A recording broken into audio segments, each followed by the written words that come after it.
Selamat siang para netizen dimanapun kita berada, salam inspirasi bagi kita semua. Ya, kenapa kalau tidak sejalan dengan pemerintah, maka dia akan menjadi incaran di situ.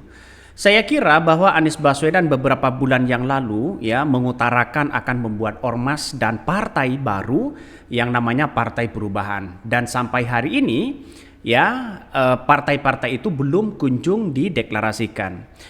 Nampaknya ada kegelisahan besar ya kepada orang-orang yang kemudian tidak suka kepada Anies Baswedan yang kemudian ingin membuat partai baru. Karena sosok Anies Baswedan hari ini begitu luar biasanya dicintai oleh masyarakat ya dan bahkan dunia. Dan tidak hanya itu, Anies Baswedan bukan siapa-siapa, tapi pada akhirnya menjadi rakyat biasa sudah banyak yang suka ya. Kita lihat saja bahwa sosok Anies Baswedan begitu luar biasanya begitu kan ya. Sampai-sampai orang itu simpati terhadap Anies Baswedan. Jadi bisa saja analisis saya benar ya bahwa Tom Lembong ini adalah salah satu inisiator ya yang akan segera menggulirkan pembentukan partai untuk menjembatani ya Anies Baswedan di 2029. Tapi sebelum partai itu dideklarasikan atau berdiri ya maka istilahnya satu persatu orang-orang yang kemudian membantu sosok Anies Baswedan ya mulai dirobohkan di situ ya ya bisa saja nanti tidak hanya Tom Lembong, bisa saja dengan yang lain begitu kan. Saya masih berasumsi dan bersependapat dengan Pak Mahfud MD yang mengatakan semua orang itu tersandra pada korupsi, apalagi di soal-soal kementerian itu begitu banyak. Saya yakin bahwa kalau sosok Prabowo tegas, semuanya tanpa pilih kasih, semuanya harus benar-benar diperiksa. Saya berharap tidak hanya lawan-lawan politik dari sosok seorang Prabowo begitu kan ya, yang akan menjadi tersangka, siapapun orangnya. Yang namanya korupsi adalah musuh kita bersama. Saya apresiasi sekali begitu kalau toh ada dugaan korupsi. Padahal ini yang dilakukan oleh Tom Lembong ini kan 2015 ya, hanya memberikan izin impor di situ ya sebanyak 105 ton gula mentah yang kemudian dikelola di negara kita sehingga dianggap ada kerugian sampai 400 miliar dan itu saya kira bahwa data-data itu sangat valid begitu kan sehingga untuk kerugian negara apakah yang disebut fee itu di situ adalah Pak Tom Lembong akan menerima itu. Saya kira nanti di persidangan akan terjawab semua begitu kan. Ya inilah yang seharusnya begitu kan ya dibayar ya. Jadi mungkin siapapun yang berani lawan Jokowi ya kalau dia berani begitu kan ya benar-benar korupsi begitu kan ya. Inilah harga yang harus dibayar oleh Tom Lembong ketika dia melawan kekuasaan ya. Siapa yang harus diperiksa selanjutnya? Siapa yang mau ditangkap selanjutnya? Kita lihat saja nanti ya. Semoga saja ya orang-orang yang menteri yang masuk di kabinet Prabowo ini kalau ada masalah-masalah dugaan-dugaan besar atau korupsi itu harus harus diperiksa begitu. Jangan dilindungi. Itu aja sih sebenarnya. Biar fair begitu kan.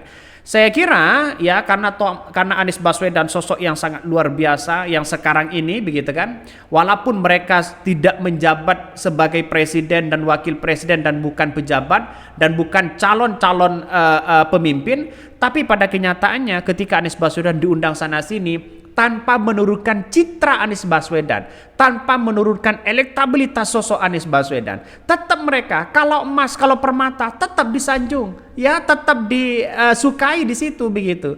Ini tidak ada poles apapun di situ, tidak ada kepentingan-kepentingan apapun. Itulah hebatnya Anies Baswedan. Bukan tidak mungkin sosok Anies Baswedan ya akan menjadi tersangka. Ini kita lihat saja nantinya begitu kan ya. Saya yakin dan saya yakinnya kalau senjata hanya dijadikan sebagai alat di situ, saya kira salah besar ya. Jadi artinya apa? Artinya harus benar-benar diperiksa. Semuanya benar-benar diperiksa siapapun orangnya ya. Yang ada keterlibatan soal-soal masalah dugaan korupsi yang ada. Jadi saya juga kaget begitu kan juru bicara Anies Baswedan ini ya di Pilpres 2024 yakni Tom Lembong ya ditetapkan Kejaksaan Agung ya sebagai tersangka kasus impor gula. Ya padahal kalau kita melihat Kejaksaan Agung itu tidak mungkin menetapkan orang jadi tersangka kalau dia ya tidak ada alat bukti yang kuat ya. Ini sebuah kejutan sebenarnya ya. Kenapa? Ya di era kepemimpinan seorang Prabowo silahkan sudah 3 menteri dipecat, sudah Pak Prabowo sudah ingin mengatasi korupsi yang ada di Indonesia silahkan, tapi jangan tebang pilih. Siapapun orangnya harus benar-benar ditindak begitu kan ya. Jangan hanya berlawanan dengan kekuasaan tiba-tiba ditindak ya. Ada kecurigaan-kecurigaan besar atau jangan-jangan ya karena Tom Lembong ini bukan bagian dari kubu Kim ya, kubu Kim Plus atau penguasa-penguasa ya, menarik ini untuk kita simak. Apakah seperti itu ya? Maka banyak muncul narasi-narasi itu begitu kan. Makanya saya berpandangan bahwa kalau ingin menegakkan angka korupsi yang ada di Indonesia, untuk menegakkan korupsi begitu banyak begitu. Coba kita cek ya bagaimana di tubuh KPK, bagaimana di Kementerian Keagamaan, ya Kementerian Agama, terus kemudian bagaimana di menteri-menteri yang lain. Pak Mahfud tahu semuanya ya. Kalau Pak Mahfud jadi saksi enak begitu.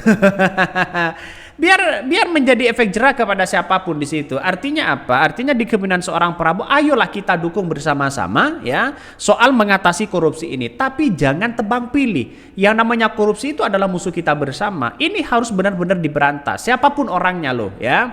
Jadi saya berharap ya di kepemimpinan seorang Prabowo tidak kenal yang namanya ini lawan, tidak kenal yang namanya ini lawan kekuasaan dan sebagainya, tidak kenal yang ininya pro dan kontra. Tapi saya menganggap bahwa apa yang digagas oleh Anies Baswedan, Partai Perubahan atau partai-partai baru ini sangat luar biasa begitu kan ya. Kabarnya akan deklarasi 20 Oktober, tapi ya sudah lewat begitu kan, karena mungkin orang-orang Anies Baswedan sudah ya bisa saja diincar ya. Orang-orang Anies Baswedan ya bisa saja ya mau bagaimana lagi begitu kan. Karena mereka tidak punya kekuasaan atau power. Bagaimana lagi ya, bisa saja hal-hal kayak beginian ya bisa jadi masalah besar. Makanya mulai dari Pak Airlangga, mulai dari Pak Deto, mulai dari Pak Zulhas, mulai dari Menteri Agama, itu kalau benar-benar ya diusut ya silahkan usut atau diperiksa begitu. Setidaknya itu. Karena Kejagung ini ya menunjukkan bahwa netralitas ya silahkan begitu kan, tapi jangan tebang pilih. Semuanya tergantung dari pemimpinnya. Makanya saya apresiasi sekali kepada orang-orang yang kemudian telah ditangkap. Kalau memang ada tindak pidana korupsi silahkan, saya apresiasi begitu kan ya. Tapi perlu diingat bahwa orang-orang yang kemudian sejalan dengan pemerintahan tiba-tiba tidak diusut, ini kan rugi besar. Makanya dengan adanya seperti ini saya kira silakan begitu kan, orang-orang akan akan melihat ya siapa yang kemudian bermain dan siapa yang tidak. Cuma masyarakat itu sudah tahu harus diperiksa, apalagi 4 menteri ini harus benar-benar diperiksa biar tidak ada spekulasi lagi di masyarakat. Kalau memang tidak ada dugaan-dugaan ya silakan begitu. Sekarang hak angket sudah mulai hilang begitu kan ya. Hak angket dari Kemenak ya ke Kemenak sudah dari DPR ke Kemenak sudah mulai hilang begitu. Ini artinya apa? Artinya apakah kasus selama itu sudah mau diungkit kembali? Silakan tidak ada masalah. Mulai di Harun Masiku silakan begitu ya. Saya kira nampaknya karena mungkin ya sosok Anies Baswedan akan membuat partai baru ini sehingga orang akan menjadi ketar-ketir ya. Kehebatan sosok Anies Baswedan sampai hari ini begitu kan ya. Masih saja keliling, masih banyak orang-orang yang peduli terhadap Anies Baswedan. Ini mungkin salah satunya menjadi catatan penting kepada kita. Apakah sosok Anies Baswedan akan menjadi tersangka juga? Tapi kita tunggu saja ya. Saya kira banyak muncul spekulasi itu begitu kan ya. Nampaknya yang paling dekat itu di kementerian sekarang ini ya kementerian seorang Prabowo. Ini harus benar-benar diperiksa juga biar adil lah ya.